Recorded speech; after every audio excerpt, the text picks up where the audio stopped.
thank you everyone for joining.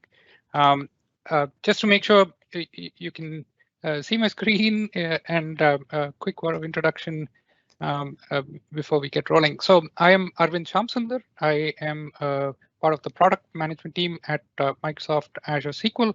It is my pleasure to talk to you today about this term I call the Ateam, which is just an acronym or a fun name for the combination of Azure DevOps, Azure SQL, and Azure Data Factory. We're hoping to make this interesting and action-packed, and which is probably the other reason I picked the term Ateam. But before we kind of get too far, I just wanted to kind of set the context that we have a lot to cover today, and so kind of hold on tight, strap in, and it's going to be a fast-paced ride. That said, a quick segue to some important pointers for follow-ups and reference. All the material for this event, as you probably already know, is on GitHub at Microsoft/round-the-clock. My session specifically, if you want to look at the material that we're going to be demonstrating today, is on my personal GitHub, which is at Arvind Microsoft/Azure SQL DevOps. Links to all these sites are in my presentation. So if you, again, as a reminder, if you go to the around the clock GitHub, you will be presented with these links for your reference. So without further ado, I thought it would be easiest if we set the context by presenting to you a hypothetical but inspired by real world requirements scenario. So imagine that we are an ISV or a SaaS provider of a software service which internally uses Azure SQL for storing data. And we have multiple customers, and we are servicing all of them through our solution in Azure. This solution, as I mentioned, is using Azure SQL, and we have to be deploying the database for multiple customers. So each of the end customers that we service, we will essentially have singleton databases, a database of its own. To seed the data into the database, to start with, we have some source data, which we have stored in Azure Storage in a storage account. And let's say for hypothetical purposes, some of that data is secret, in nature. It's got PII, and you don't want to store that as part of your source code when you're deploying your database. So the crux of the story that I want to kind of show you today is that we have a multi-tenant solution which uses a single database for each customer that we want to deploy. And how do we do that is the key question that we want to answer today. To do that, we're going to be using some very interesting and powerful tools. We will be using developer tools like Azure Data Studio, Visual Studio, the Azure Data Factory authoring experience in the browser. We will use Git integration to push our code into a repository. And from that point onwards, we will rely on an automated pipeline in Azure DevOps. That pipeline is going to take certain connection strings and other secrets from an Azure Key Vault, so that we don't want to hard code any secrets in code. And the end result of the deployment that we are going to be doing through the pipeline is going to contain a lot of objects. It's going to contain a logical SQL server in Azure. It will have a multi-tenant elastic pool, which contains all these databases for all the customers. And the reason we chose to use a pool in this case is for cost efficiencies and to take care of these sporadic workloads, because each customer may peak at different points in time. So this may look like a lot, but it's actually easier than it may seem initially. And the coolest thing we're going to do is we are actually going to run the pipeline in Azure Data Factory to bring in that source data. So in the proof of the pudding, as they say, we want to see that reference data, that PII data being populated into the new database that we created through the Azure DevOps pipeline.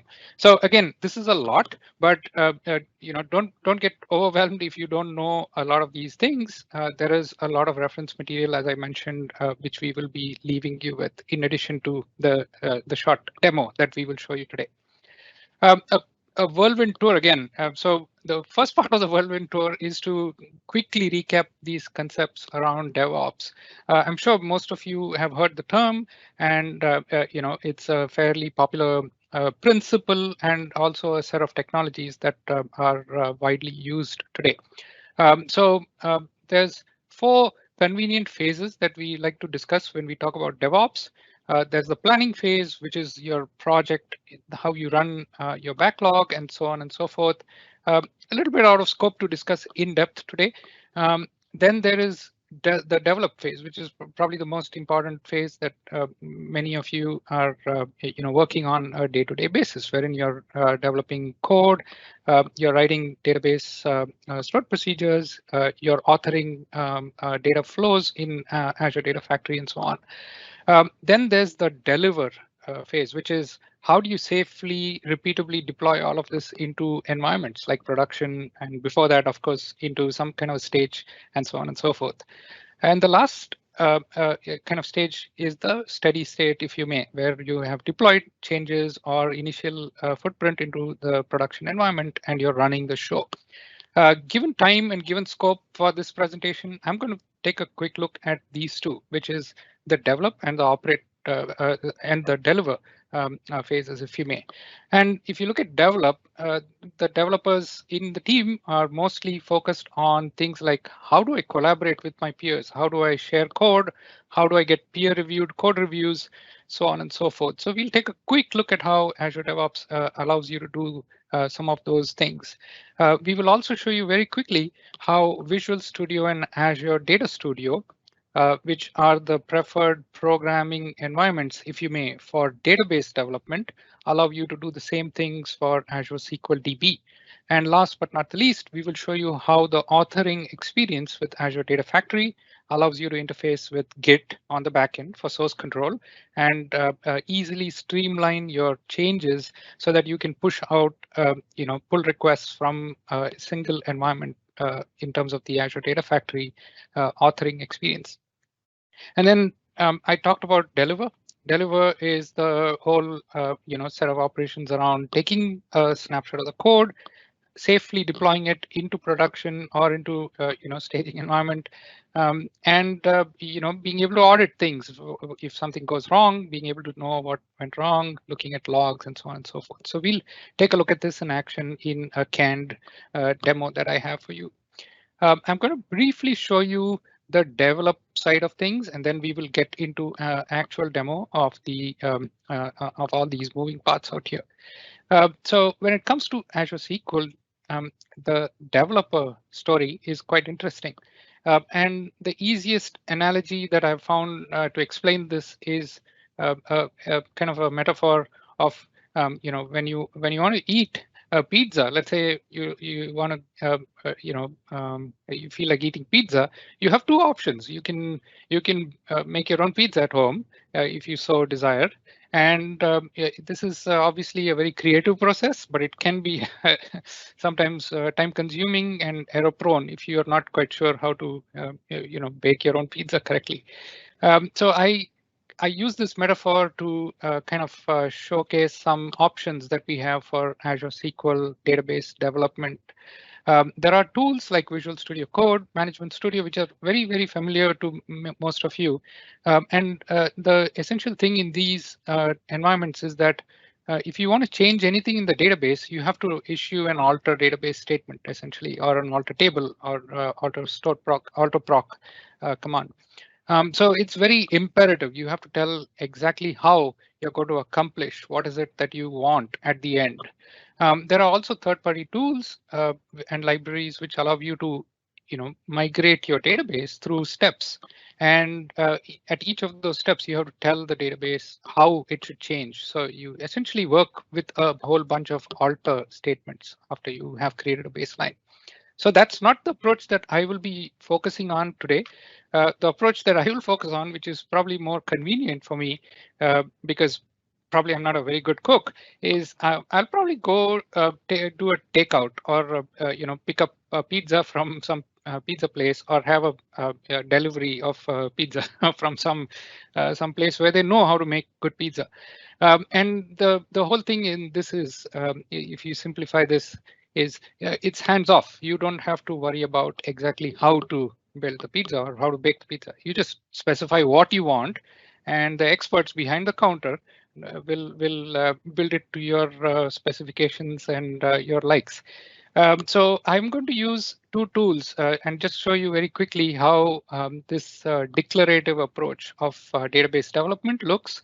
We're going to start and look at Visual Studio in a minute or two, how you can develop your database code within that environment.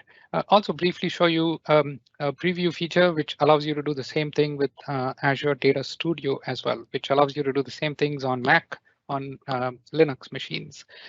Again, there are other options here from the open source community, which are on the screen, and I have talked about these at other events, which we have links to those recordings towards the end of this presentation. So again, this is a whirlwind tour. So moving on, I talked about the database developer experience, and again, we will see all this in action in the demo.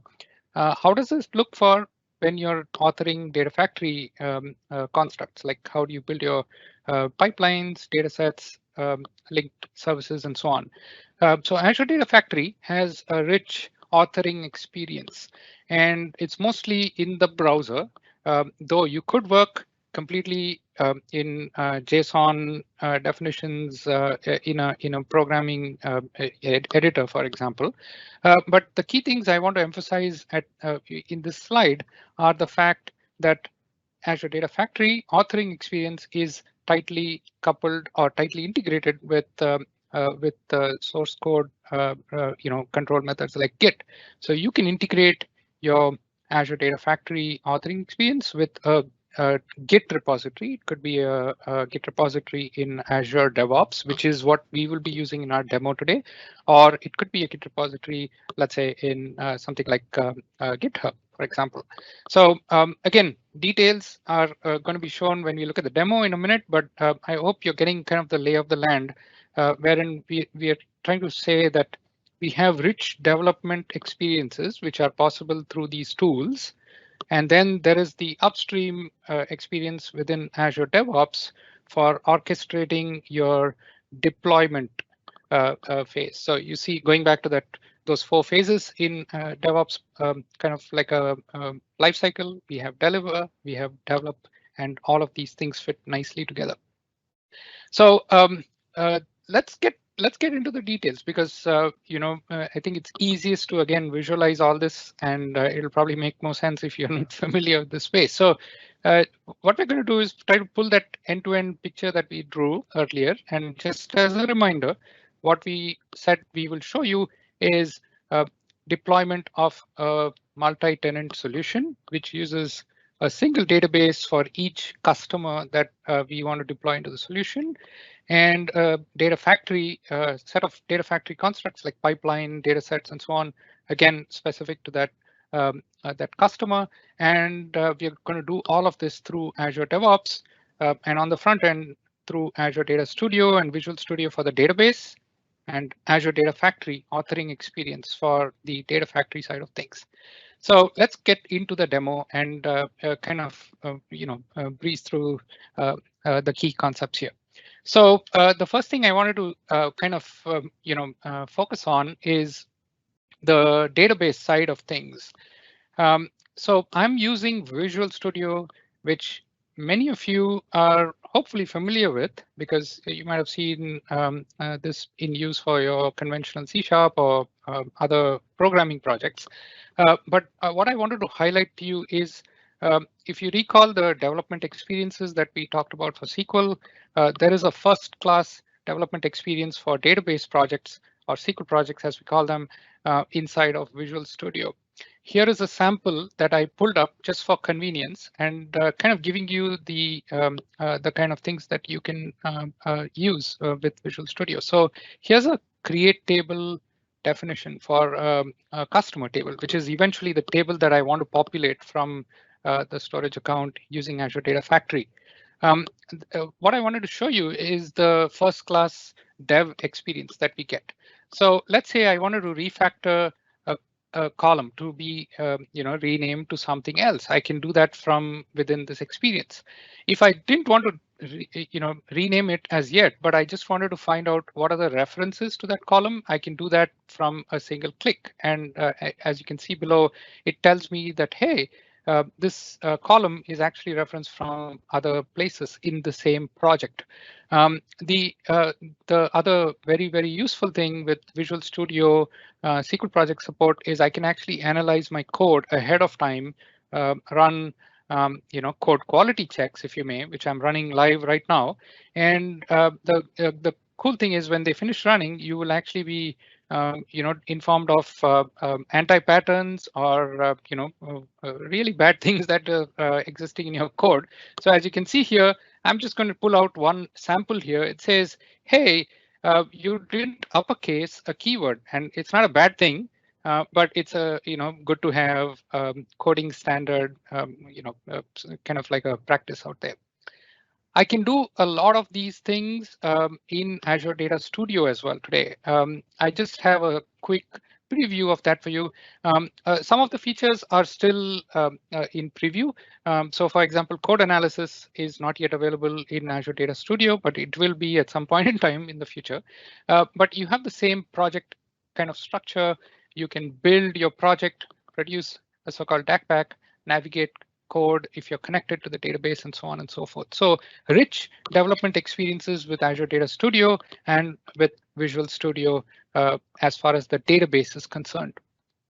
Then let me quickly show you how the corresponding authoring and source code control experience is for Azure Data Factory.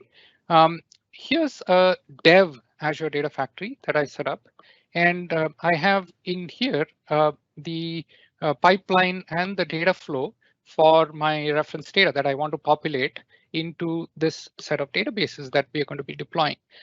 So as you're probably familiar, and if you're not, just be aware that there is a very rich browser-based design experience for Azure Data Studio, for Azure Data Factory, which you can leverage.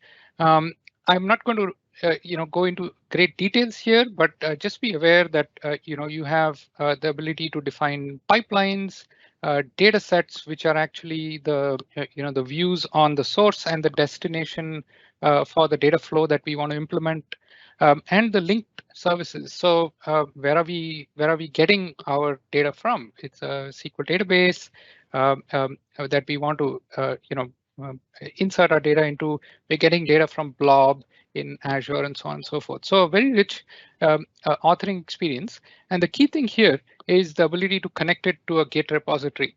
So I have connected this dev data factory to a Git repository. And this Git repository is going to be used for later downstream publication of my data factory into an actual Azure subscription. If you look at the corresponding source code for that, just let me get rid of this for a minute. Sorry for that. So if you actually look at the data factory code, let me take you to the right place for that. You'll actually see that all the definitions of the objects within the data factory are in a markup. They're in JSON form, and this is brilliant because you can now source code control it, just like version. You can look at what changed. You can you can do code reviews and so on and so forth. So it's very declarative, and it's all in like a standard markup language, which is JSON based, as opposed to any binary custom proprietary form. So I think this is really useful from a development experience when it comes to the data factory side of things. Going back, if you recall, we wanted to deploy all of this together in a DevOps pipeline. So the last piece of this equation, which is the Ateam, we have looked at Azure SQL briefly, Azure Data Factory very briefly, and then Azure DevOps completes the story. In Azure DevOps, we have a lot of powerful capabilities. We can host our Git repos in there. We can structure YAML pipelines, which is really the key thing that we're going to leverage in this demo to deploy our artifacts into an Azure subscription. And again, there's a lot of detail in here, but I want you to get the big picture that a DevOps pipeline is subtly different from obviously an Azure Data Factory pipeline. An Azure DevOps pipeline is a YAML-based definition of a set of tasks that you want to do in order to produce an end outcome. In this example, it's again a very brief overview at the high level. This pipeline is running on a set of VMs. In this case, these are Windows-based VMs, which do a lot of things for us. The first thing that it does is actually creates the logical server. If it exists, it will not create it again. It'll just succeed. It'll then create the database and the corresponding elastic pool for us. Again, if those objects exist, the pipeline simply skips that step. It says, OK, it's already there. And then it fetches the code for our database, which is also hosted in the same repository, and builds what is called a DAC pack, which is like a final compiled model of our database, and then uses Azure DevOps tasks to deploy that DAC pack into the Azure SQL database that was provisioned ahead of time. The end result is that you have a database within an elastic pool, within a logical SQL server, which has the schema of your database that you designed in Visual Studio or in Azure Data Studio. The next step is to publish the data factory itself. To do that, we use a community module from one of our MVPs, from a person who has published this in the marketplace for Azure Data Studio, for Azure DevOps. And the beautiful thing about this task is that it wraps up some of the complexity of taking those JSON definitions and actually moving them into an Azure subscription and creating objects. So all that this task does, at a minimum, there's a lot of customization that you can do, is you point it to the location in your Git repo where your ADF objects are defined. And these are the same JSON definitions that we saw briefly. And it does the rest for us. It'll create the Azure Data Factory, it'll create the linked services, the data sets, and then the pipeline, all from those JSON definitions that you saved from the ADF authoring experience.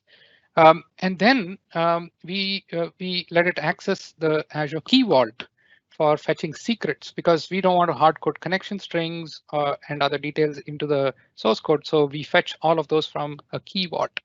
And last but not the least, we actually run the pipeline. So we run the ADF pipeline in this case, and that moves the data from blob into our Azure SQL database.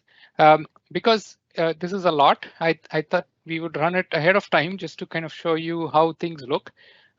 This end-to-end deployment took around 6 minutes in this case, and that's creating a logical SQL server, a database, a data factory, fetching the code for your database, compiling it, deploying it to the data to the actual database, taking the definitions for your data factory objects, pushing them into the data factory and into the Azure subscription. So all of that stuff is done in this pipeline, and it took just around 6 minutes, which is not a huge amount of time considering the amount of work that has to be done.